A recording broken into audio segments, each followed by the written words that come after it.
Welcome to another episode of The Places You Can Go, brought to you by the International College of Seville. I'm your host, Evan Kindle, and in today's episode, we have a very special conversation lined up. We'll be diving into the lived experiences, motivations, and passions of 3 staff members at the International College of Seville who have dedicated their lives to creating transformative study abroad experiences for their students. Today, you'll hear from the Director of Student Affairs, Lisa Dolan, the Academic Director, Sandra Soto, and the Director of Student Housing, Gina de los Santos. These 3 professionals hail from diverse international backgrounds, but are united by their shared mission of supporting students here in Seville. We'll hear about their own journeys to Spain, their inspirations for helping others take the leap into international education, and how their professional and personal experiences have shaped the programs they design and manage today.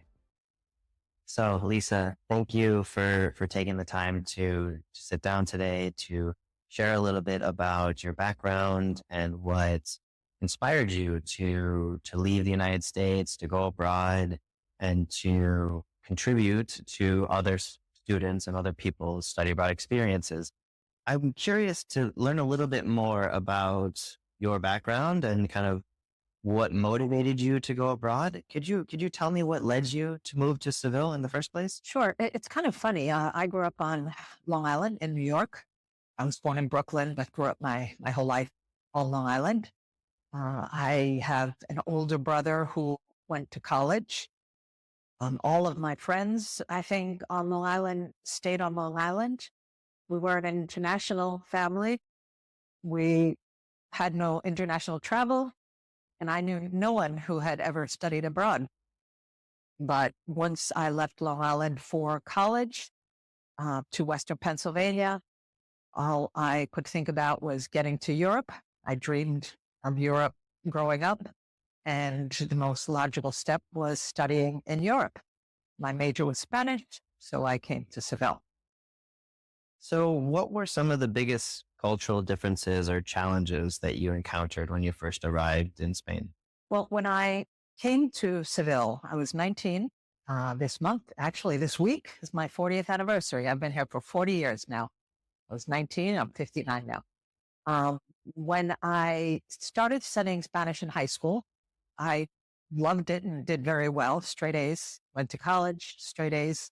So when I came here as a sophomore year student, I went immediately to the University of Seville, where I'd found a program, and I started studying in Spanish in Seville.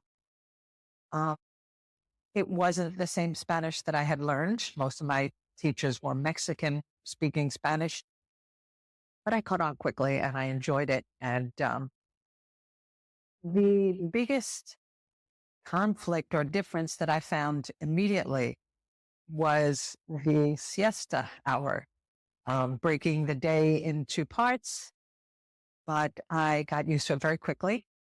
And it was a way to kind of recharge your batteries for all the nightlife that study abroad students are so known for.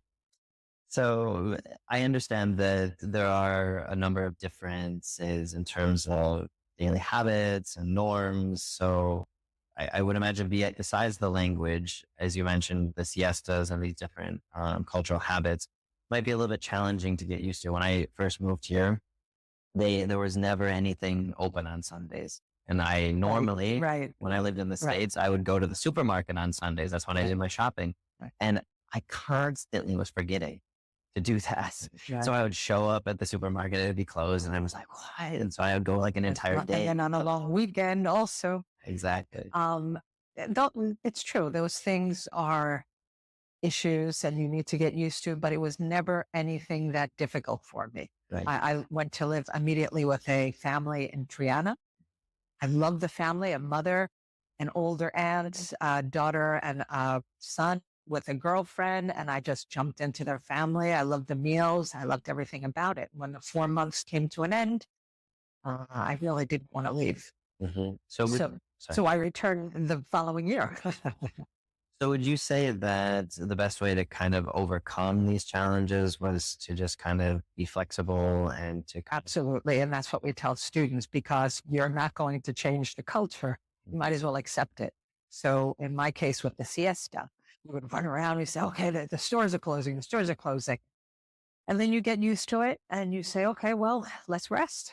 We have the time and let's just get used to it, not fight it. And you can learn to love it like I did. Hmm. So you said that you had always kind of envisioned yourself living in Europe. Like that was always a part of your plan. Well, growing up, I had always envisioned myself visiting Europe. I imagined Paris and Amsterdam and Athens, and then I started to study Spanish, and Spain seemed like the first natural step. And then the more I learned about Spain and Spanish, the more I fell in love with it. And when I finally came, it was here. And so then how have you felt like you have evolved with the culture here since? Well, I came when I was 19. I returned when I was 20. When I was 21, I moved back for good, 22. I became a mother.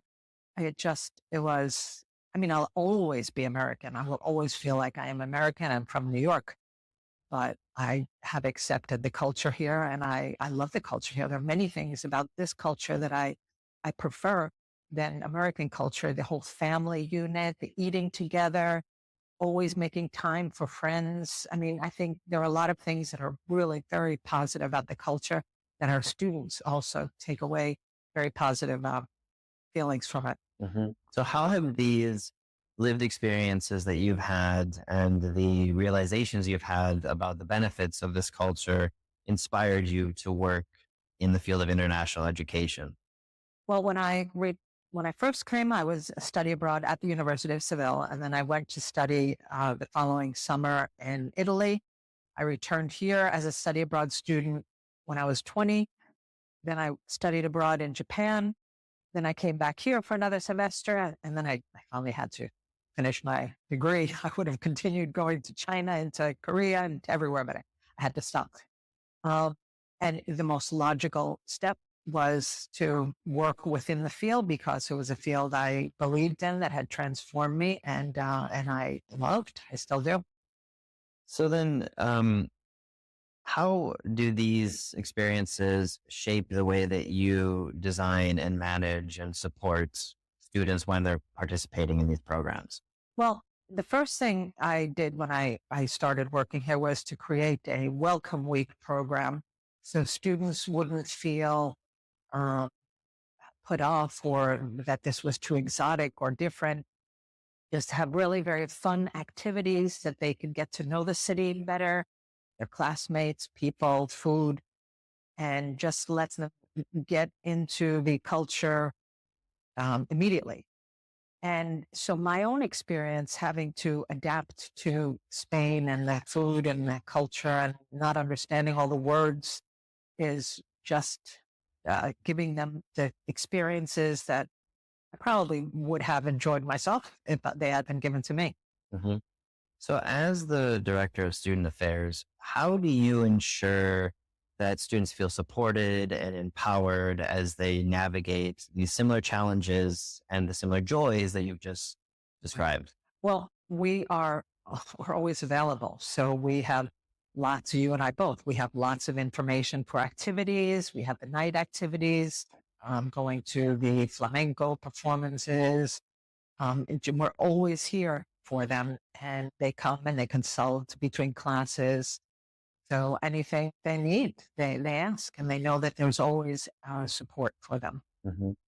Can you share a particular moment or story where you felt like your work in creating and supporting study abroad programs truly made a difference in a I student's life? feel it every single time we have a visit from a former student. I feel that way. But I think it was last year we had a student come from, she had been here in 1989.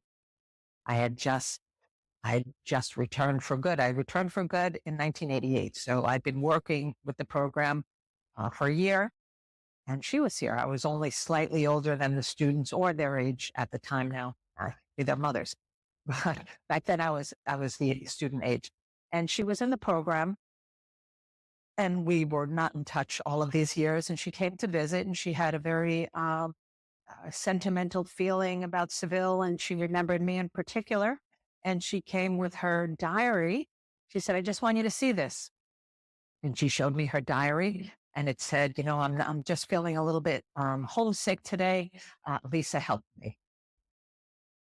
So that must really be kind of reaffirming that you get to participate and give those people those kinds of opportunities. 100%, because that was 1989. So that was a whole bunch of years ago. She remembered it as if it were yesterday. I made her feel better talking to her then. And all these years later, she came back to visit me to say, how such a tender spot in her heart Yeah. the whole study abroad experience had. Um, so it's very warming. But we have so many visits from past students that come here just to say how important their time in Seville was and how much we all meant to them. So that always is very, very gratifying to me. But also, many students change the course of their professional fields after being here. So maybe we had a student who was going to be a nurse. She's from Tennessee a few years ago. And she came here and she said, I don't know what I'm going to do with nursing, but I know I have to involve international education. So she probably actually stopped being a nurse and became a study abroad advisor. So that also, she consults with me. And so and it's all gratifying. It's all really makes me know that I've done the right thing with my life. Mhm. Yeah, I can imagine. So how do you envision the future of study abroad? Like what do you think will be the most important elements for success in this changing world that we see ourselves in? Well, people say, they no longer need to study foreign languages with AI, but um, uh, everything can be done on your phone. But we still need the human connections. And I think the more that people are in touch with foreign cultures, the more successful they will be in their fields, whatever the fields will be. And, they'll feel satisfied with themselves for making these human connections. So Mhm. I think that is definitely the future. During the pandemic, people were discussing the possibility of doing a virtual study abroad, but how much can you be part of a foreign culture if when you get frustrated, you can just close your laptop? I mean, you have to actually be there and push through certain situations Mhm. and grow from them. Yeah, I think that's a very good point. And I don't think that there's any, amount of artificial intelligence that will allow us to create these types of human connections that learning the language and immersing yourself in the culture can offer you. Right. I mean, all of our students say when they leave, all of them, that they will miss or that they have missed when they come back and they see us. All of the friendships, meeting people, talking to people, just going out for a coffee, sitting out in the sun, Mhm. chatting. That is what I think people most miss. Mhm. Is there anything about living abroad or working with these international students or American students that continues to inspire you?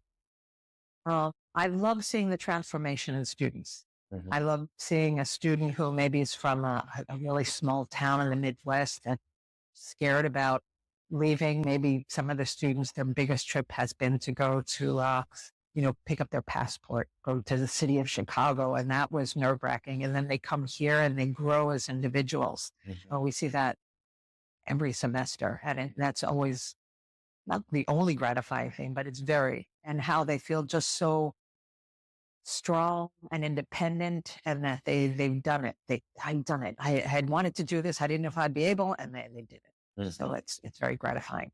That's great. Well, thank you, Lisa, You're welcome. for sharing those insights and your lived experience. It's very clear how all of that contributes to your passion and your desire to create the same types of environments for your students. So it's very inspiring for Thank me. you.